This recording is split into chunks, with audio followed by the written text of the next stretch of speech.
Hello, my friends. I want to talk about an under-discussed aspect of recovery from limbic impairment and chronic illness using neuroplasticity today that I see often and have experienced myself quite a bit, which is that when we start this process, especially if you're using a program like DNRS that has incremental training as part of that the program, part of the system, but also just in general, because we start any kind of neuroplastic approach in order to be healthier. And generally, we look at that as I have less symptoms or more function. And what happens a lot of times is the progress we see physically becomes our motivation and becomes our proof that this is just my brain, that this is just a limbic impairment, that neuroplasticity is going to work. And there's a degree to which we do need to see that evidence, and that is valid. Like, we need to have evidence that things are working. Beyond that, though, there is a kind of a over-reliance or almost codependency on that progress as something that's necessary for us to keep moving forward. And part of it is I work with people who've had a lot of reactivations or relapses in their journey, and I've had someone who's had, I lost track, 4 or 5 relapses myself throughout recovery. And there is a point at which you have accomplished all of the physical things, right? If you had like multiple chemical sensitivities, there's a point at which you can go anywhere and be in any environment, in any store, around any kind of person, and you can smell all the smells and be in all the places and it's fine. There's a point at which you can eat all the foods and that's fine. And yet you might still find that you are stuck in fight, flight, freeze and having symptoms. The physical element is not the most important one, and it's not an indicator of recovery in a certain sense. The reality is that if we're still seeing physical evidence and needing it, there's a sense that we're needing to prove to ourselves that we are healthy by our physical progress. We're trying to use our progress to prove to ourselves that we're not ill, that we're not broken, that there's nothing wrong with us. That keeps us quite stuck, because then you're still dependent on something outside of you to tell you that you are whole. And we can't really move forward in that belief system.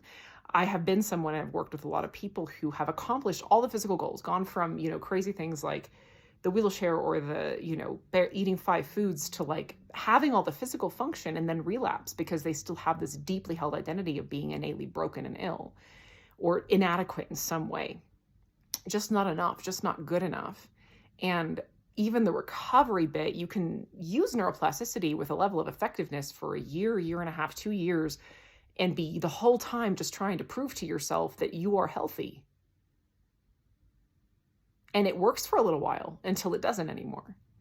If you want to move beyond that, actually coming from a place of recognizing that you are whole is necessary. And here's why. When we're still in a place of trying to prove something to ourselves, it's because we don't believe it yet. It's because we don't know it yet. And there's a difference between knowing and believing, right? Like, you know that I'm real because I'm talking to you and you see me in this camera. There's a sense of that. Whatever's outside your window, you know it's real. You don't have to have faith or believe that the tree outside your window is a tree. You know it's a tree. There's a difference between that and believing something. And if we're not willing to believe, which is still an act of faith, and we haven't reached a place of knowing, then there's a tremendous amount of stress chemistry that's still running your brain and nervous system in the background, because most of your choices, unconsciously most of the time, are going to be made from a place of trying to prove. And there's pressure. There's a lot of pressure in that.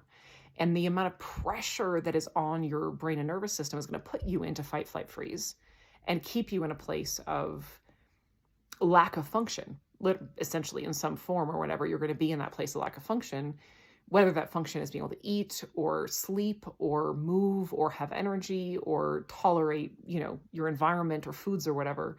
When we're still chronically in that state, we're not embodying our wholeness. So the good news of all of this is that you are already whole. You are already good. You are already worthy and enough. Good enough. You're everything. You don't need to prove it to yourself even. And think about how many looping thoughts or stress you have in a day that's there because what if there's not enough time? What if I can't this? What if I can't accomplish that or give this person that? Or if they think this about me, then I'm going to lose what I need. I'm going to lose my job. I'm going to lose my relationship. I'm going to lose my own sense of okayness because I didn't prove to someone that I was good enough, whether that's someone else or yourself. I've watched this play out in my own brain. A level of perfectionism and performance that was even in my mothering post-recovery and in later stages of maintenance of like, I'd go into freeze, a couple days into parenting because there was so much pressure because I'm divorced, so I've got split custody. So like once I got my kids, there's so much pressure to perform that I would be in freeze and I'd be in bed and I couldn't perform anymore because I was trying so hard to prove that I was good enough and I was enough and I wasn't crazy and I wasn't a bad mother and I wasn't neglectful and I wasn't all these things. And so many of us, we have these deeply held core beliefs that we are innately broken or we are innately weak or ill or crazy or inadequate or in some way. And that drives all that fight or flight and freeze energy. And it drives our behaviors. It drives our emotional state. And it prevents us from taking healthy actions and actually resourcing our systems and creating ways of being that allow us to stay in relaxation chemistry. Seek to know. Set your intention to know that you are good and you are enough and you are adequate and you are lovable and you are worthy. And from that place of wholeness, that's where your tools actually become effective. So many people are like, well, what if I'm doing it too much? Is this too much regulation? And granted, we can overdo our systems in a certain sense, but so often it's more that too much doesn't mean too much. It means we're coming from a place of trying to fix ourselves because we believe so deeply that we aren't okay and we are broken that we can't cope with that belief, which isn't true. And we regulate ourselves into a place of frenzy or freeze out of this fear of our perceived brokenness. It's not about the quantity, it's about where you're coming from with your practice. So I encourage you to take this, just reflect on it, and let it shine a light. We will never truly embody our wholeness unless we know it intimately. Not just believe it. Start with believing. That's good enough for now. It's okay to just make an act of faith. That's the bridge. But seek the knowing. Look for that. When you come from that place, your recovery will be stable and lasting. And you will be able to perform and you will be able to have all the physical things. They'll be there, but you'll also actually be able to experience it. And that's the last thing I'll say is myself and many others I've worked with.